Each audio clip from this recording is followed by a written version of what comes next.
فرمایا کہ فَإِنَّهُمْ يَوْمَئِذٍ فِي الْعَذَابِ مُشْتَرِكُونَ، بے شک یہ اس دن، یعنی قیامت کے دن، عذاب میں ایک دوسرے کے شریک ہوں گے. مشترک، ایک دوسرے کے شریک ہوں گے عذاب میں، یعنی وہ بھی عذاب میں ہوں گے، یہ بھی عذاب میں ہوں گے.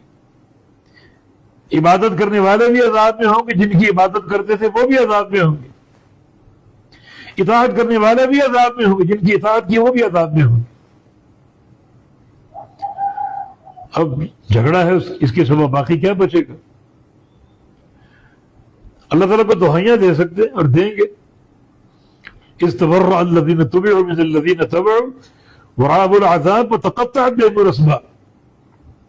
جن کی پیروی کی گئی تھی وہ اظہار برات کر دیں گے پیروی کرنے والوں سے.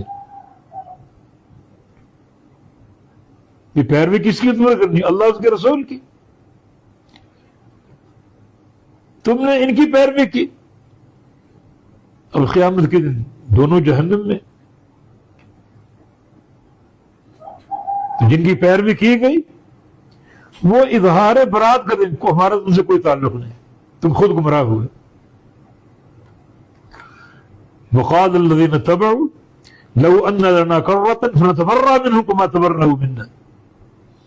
جنہوں نے پیروی کی تھی اللہ کے رسول کو چھوڑ کر ان لوگوں کی، اب یہ پیروی کرنے والے کہیں گے اے کاش ہم دنیا میں دوبارہ بھیج دیے جائیں، دنیا دوبارہ قائم ہو جائے، واپس ہم پلٹیں دنیا میں، ہم بھی اور یہ بھی. فنتبرأ منهم كما تبرأوا منا، اور ہم ان سے اس دن دنیا میں واپس جا کر اظہار برات کریں جیسے آج انہوں نے ہم سے اظہار برات کیا. جیسے آج ہم سے ناراض ہیں، ہم دنیا میں جا کر ان سے عدل اعلان ناراض ہوں اور دنیا کو سنا دیں کہ مسئلہ کے حق کیا ہے.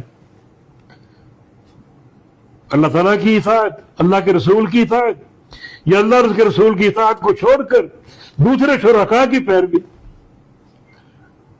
وہ شرکاء خود جہنم میں جل رہے ہیں اور جناب اظہار برات کر رہے ہیں، اور یہ لوگ دعائیاں دے رہے ہیں کہ یا اللہ دنیا دوبارہ قائم کر دے، ہمیں بھی بھیج، ان کو بھی بھیج.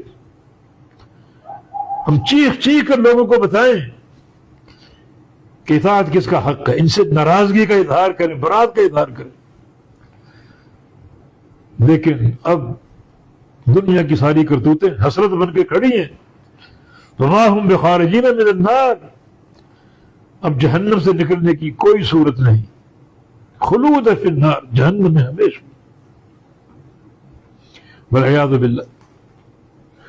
فرمایا کہ فإنہم یومئذ فی العذاب مشترکون، بے شک یہ اس دن عذاب میں ایک دوسرے کے شریک ہوں گے، ایک دوسرے کے ساتھ ہوں گے.